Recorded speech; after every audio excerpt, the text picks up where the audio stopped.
Глаголом «жечь сердца людей» стали известны результаты ЕГЭ по русскому языку. В основной период 4 июня его сдали 662 тысячи школьников по всей стране, из них почти 2000 получили высший балл. Среди них и 9 якутян. Секрет успешной сдачи у некоторых из них узнал мой коллега Петр Васильев.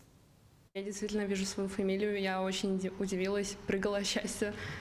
Фамилию и 100 баллов? Да. За каждым баллом на ЕГЭ месяцы подготовки, работа над ошибками и умение внимательно работать с текстом. Выпускница Елизавета Рудых еще во время учебы 3 года работала редактором и корректором школьного журнала. Этот опыт, по ее словам, помог научиться чувствовать язык, замечать детали и аккуратно работать с формулировками. Навыки, которые напрямую пригодились на экзамене. Я когда сидела в аудитории, получила бланк, получила КИМы, посмотрела задания, и у меня улыбка с лица не могла слезть, потому что это были очень легкие задания. Когда я прочитала тему сочинения, я сразу поняла, что я буду приводить в пример, но потом по мере того, как я решала задания, оказывается то, что, мне кажется, то, что самым сложным было действительно сочинение, а вот тестовая часть, она была абсолютно легкой.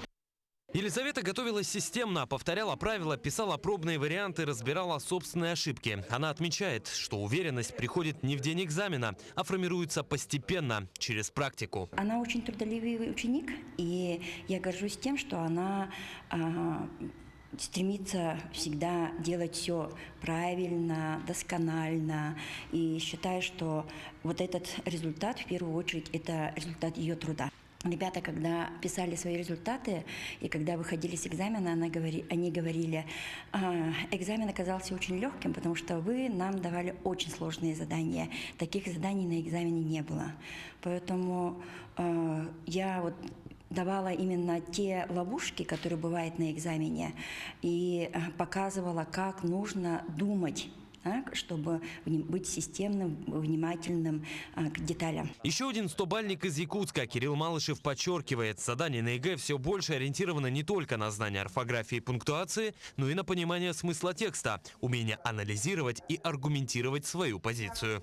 По позиции там было то, что скоро предзнаменование победы и то, что именно успешное окончание войны. Но в этот раз мне показался экзамен легким, проще, чем пробники на самом деле. Волновался, да, потому что это был мой первый экзамен.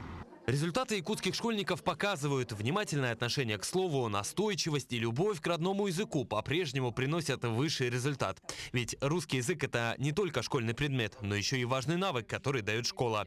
Точно выражать свои мысли и быть услышанным. Петр Васильев, Станислав Потапов, Якутск.